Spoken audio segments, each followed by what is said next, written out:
দোকানে সেদিন সাধারণ দিনের মতোই কাজ চলছিল। দোকানদার তার ৪-৫ বছরের ছোট্ট কন্যাকে পাশে বসিয়ে আরাম করে দোকান সামলাচ্ছিলেন। শিশুটি হাতে ললিপপ নিয়ে বাবার পাশেই বসে আছে। কিন্তু কিছুক্ষণের মধ্যেই সেই নিরীহ দোকানের ভেতর নেমে আসে আতঙ্ক। সিসিটিভি ক্যামেরার ফুটেজে দেখা যায় হঠাৎ দরজা ঠেলে ঢুকে পড়ে এক সশস্ত্র ডাকাত। হাতে বন্দুক, চোখে ভয়ঙ্কর চাহনি, কালো কাপড়ে মুখ ঢাকা।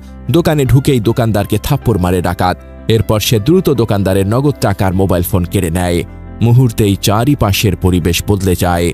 জীবনের চেনা ছন্দ থমকে দাঁড়ায়। দোকানদার ভয়ে কাঁপছেন, আর পাশে দাঁড়িয়ে থাকা তার ছোট্ট মেয়েটি, যে বুঝতেই পারছে না কি ভয়ঙ্কর পরিস্থিতি তৈরি হয়েছে। কিন্তু শিশুদের মন কি আর খারাপ ভালোর হিসেব বোঝে?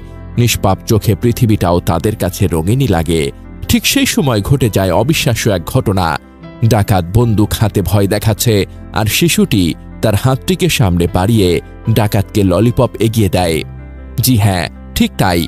যে মানুষটির হাতে অস্ত্র, যে কিনা মুহূর্তের মধ্যে সবকিছু লুট করে নেওয়ার জন্য এসেছে, তার দিকে নিজের মিষ্টি ললিপপ এগিয়ে দিয়ে শিশুটি যেন তার শিশু হাসিতে বলে দিল, নাও, এটা তোমার জন্য।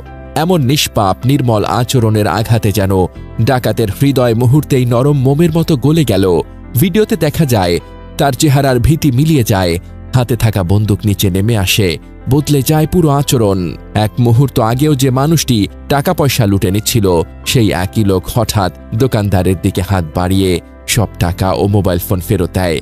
আরও অবাক করা বিষয় হলো, শিশুটির দিকে এগিয়ে এসে সে স্নেহের সাথে মেয়েটির মাথায় একটি চুমু খায়, যেন সে বলতে চাইছে, তোমার মতো নিষ্পাপ হৃদয়ের সামনে আমি অপরাধী হতে পারি না। এরপর শান্তভাবে কারো কোনো ক্ষতি না করে দোকান ছেড়ে বের হয়ে যায় সেই ডাকাত।